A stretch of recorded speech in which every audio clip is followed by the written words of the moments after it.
Welcome to citizens pulse. నేను మీ రాజేష్.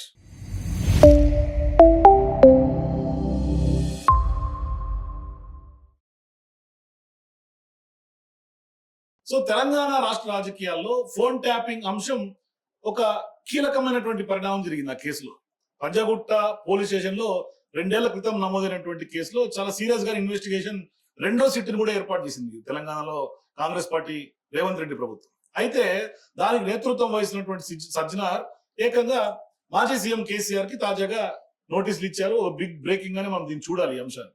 అయితే ఇప్పుడు ఆయన వయసు రీత్యా ఆయన జూబ్లీహిల్స్ స్టేషన్ కి సిట్ కార్యాలయానికి అవసరం లేదు, మీరు ఎక్కడ అవకాశం ఇస్తే అక్కడ మేమే మా టీం వచ్చి ఎంక్వైరీ చేస్తారు అని కూడా నోటీసులో మెన్షన్ చేయడం జరిగింది. కాబట్టి ఆయన జూబ్లీహిల్స్ ఆఫీస్ కి కంపల్షన్ లేదు. అయితే ఆయన ప్రస్తుతం ఫామ్ హౌస్ లో ఉన్నారు కాబట్టి మరి ఆయన నందినగర్ కి వెళ్ళి నోటీస్ అయితే ఇచ్చారు.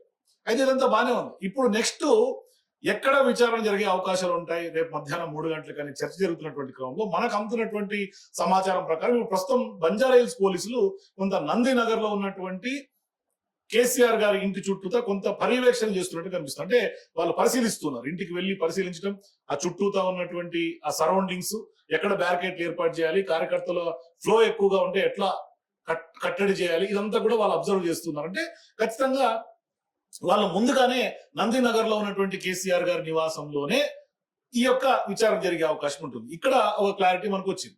ఇక రెండో అంశం ఏంటంటే ఇప్పుడు ఆయన్ని సాక్షిగానే విచారిస్తున్నాము అంటూ కూడా నోటీస్ ఇచ్చింది, సాక్షిగానే విచారిస్తున్నారు అని మంత్రిగా ఉన్నటువంటి జూపల్లి కృష్ణారావు కూడా స్పష్టంగా ఇప్పుడు కొద్దిసేపటి క్రితం మాట్లాడి చెప్పారు. అసలు మీకు ఇచ్చిన నోటీస్ ఏంది? సెక్షన్ 160 సిఆర్పిసి మిమ్మల్ని నేరస్తులుగా పరిగణించలే, మిమ్మల్ని సాక్షులుగా. ఇది వాస్తవమేనా, మీ అంటే ఎందుకు జరిగింది, ఎవరిలా జరిగింది, దీనిపైన మీ యొక్క అంటే వాళ్ళ యొక్క సమాచారాన్ని, కీలక అంశాలని, వాస్తవాలని తెలుసుకోవడం కోసం నోటీస్ ఇచ్చి పిలిచారు. అంటే ఇప్పుడు గత కొంతకాలంగా పెద్ద ఆయన ఇప్పుడు దాకా ఫోన్ ట్యాపింగ్ కేసులో ఎవరైతే మాజీ పోలీస్ ఇంటెలిజెన్స్ అధికారులు చెప్పారో మరి దానికి దీనికి లింక్ లేదు అని మనకు అర్థమవుతుంది. అంటే సాక్షిగా విచారిస్తారు కాబట్టి పెద్దగా టెన్షన్ పడాల్సినటువంటి అవసరం లేదు. ఎటువంటి ప్రశ్నలు సంధిస్తుంది సిట్ అనేది అయితే కొంత చూడాల్సినటువంటి అవసరం ఉంది. అయితే ఇక్కడ ప్రధానంగా ఫోన్ ట్యాపింగ్ అంశంలో ఎప్పుడైతే హరీష్ రావు గారి, కేటీఆర్ గారికి సంబంధించినటువంటి విచారణ జరిగిపోయిందో ఇక నెక్స్ట్ విచారణ ఖచ్చితంగా కవిత ఉండే అవకాశం ఉంటుందనే చర్చ కూడా జరిగింది. ఎందుకంటే మొన్న ఇక నెక్స్ట్ కేసీఆర్ కవిత అనే చర్చ కూడా వచ్చింది. రాజకీయ వర్గాలు చాలా డిస్కషన్ జరిగింది, సీరియస్ డిస్కషన్ జరిగింది. ఇటువంటి సందర్భాల్లో ఇప్పుడు కవితను స్కిప్ చేసి సంతోష్ రావు తర్వాత నెక్స్ట్ కేసీఆర్ కి నోటీసులు ఇవ్వడం ఏంటి అన్నది ఇప్పుడు అతిపెద్ద అంశం. అంటే ఏం సాధించబోతున్నారు ఫోన్ ట్యాపింగ్ కేసులో, ఏమి ఎక్స్ట్రాక్ట్ చేయబోతున్నారు ఆ కేసు ఇంట్రాగేషన్ లో అనేది.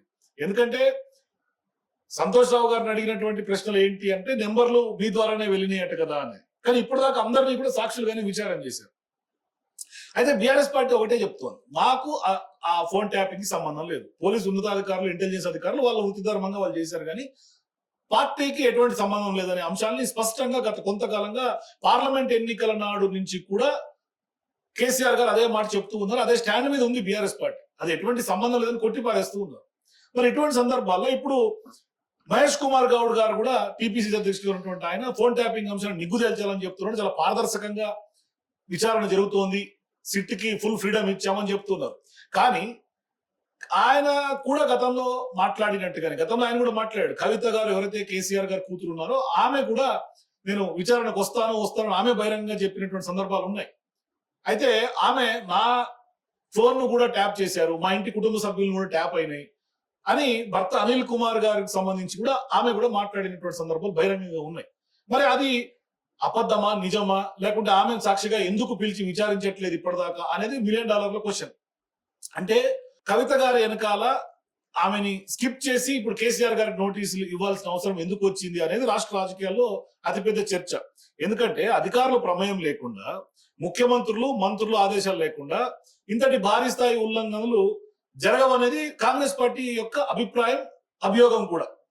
ఇప్పుడు దాన్ని సిట్ తేల్చాలనే ప్రయత్నాలు జరుగుతున్నాయి, కానీ వీళ్ళు మాత్రం మాకు సంబంధం లేదని కొట్టిపారేస్తున్నారు. మరి ఇంత దర్యాప్తు చాలా వేగంగా సిట్ చేస్తున్నటువంటి క్రమంలో కేసీఆర్ గారి నోటీసు విషయంలో రాజకీయం దురుద్దేశం లేదని మహేష్ కుమార్ గౌడ్ చెప్తున్నారు. కానీ ఇక్కడ ప్రధానంగా కవిత గారికి కాకుండా ఇక్కడ కేసీఆర్ గారికి ఇవ్వటం వెనకాల ఏం జరుగుతోంది, అసలు ఏం జరుగుతుందనే చర్చ ఎక్కువగా వినిపిస్తుంది. అంటే ఇప్పటివరకు మనకు బయటకు వస్తున్నటువంటి అంశాలు, బాధితులు, వాంగ్మూలాలు, అరెస్టులు, ఇట్లా పోలీస్ అధికారుల వాంగ్మూలాల ఆధారితంగా అధికారులు అయితే విచారణ కొనసాగిస్తున్నారు. అయితే తన భర్త ఫోన్ కూడా ట్యాప్ అయింది ఆమె స్వయంగా కవిత గారు చెప్పినటువంటి క్రమంలో ఆమెకు కానీ ఆమె భర్తకు కానీ నోటీసులు ఇస్తారనే చర్చ జరిగింది.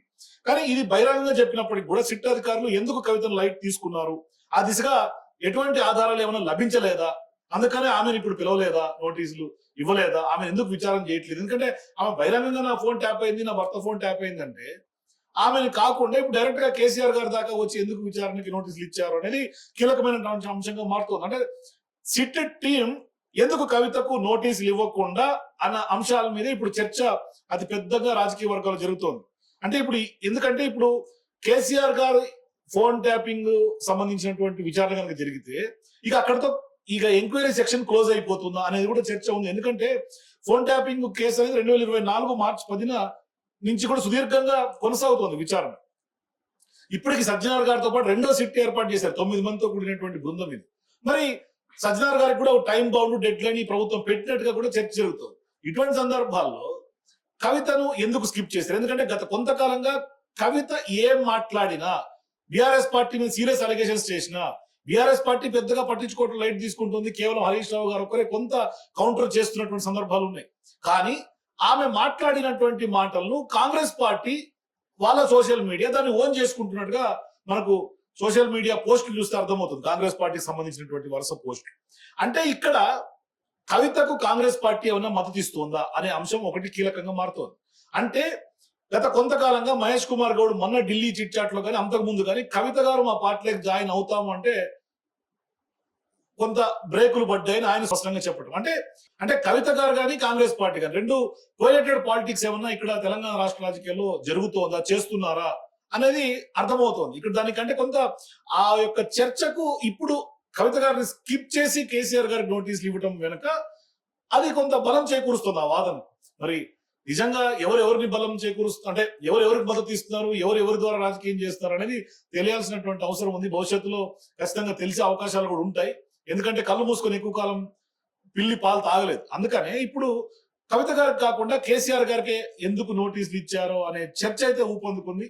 చూద్దాం మరి ఫోన్ ట్యాపింగ్ కేసులో ఏం జరుగుతుందన్న చర్చ జరుగుతుంది. మరి నిజంగానే ఏం జరుగుతుంది, మరి కేసీఆర్ గారి ఎంక్వైరీ తర్వాత అక్కడికి ఫుల్ స్టాప్ పడుతుందా, మరి ఇప్పటిదాకా ఏమి తేల్చలేకపోయిందా సిట్ బృందం అనేది తెలియాల్సినటువంటి అవసరం ఉంది. ఎందుకంటే మొదటి సిట్ తర్వాత రెండో సిట్ ఏర్పాటు చేశారు. రెండో సిట్ ఏమైనా తెలుస్తుందంటే ఇప్పటిదాకా అందరినీ సాక్షిగానే విచారిస్తున్నాం అంటున్నారు తప్పితే ఎక్కడ కూడా వేరే ఇది అవట్ల. మరి ఇటువంటి సందర్భాల్లో కేవలం సాక్షులుగానే విచారించడం వల్ల బీఆర్ఎస్ పార్టీకి వచ్చినటువంటి నష్టం కూడా ఏం లేదు. కేవలం ఆరోపణలు, వాటికి క్లారిటీ ఇచ్చేస్తున్నారు, అయిపోయింది. ఇంకా కేసు క్లోజ్ అయ్యే అవకాశాలే ఉన్నట్టుగా మనకు కనిపిస్తుంది. సో చూద్దాం ఏం జరగబోతుంది. సో మీరు కూడా ఫోన్ ట్యాపింగ్ అంశంలో కేసీఆర్ గారి విచారణలో సిట్ టీం ఏం తేల్చబోతుంది, మీ అభిప్రాయాల కింద నాకు కామెంట్ సెక్షన్ తెలియజేయండి. For more videos please watch citizens pulse.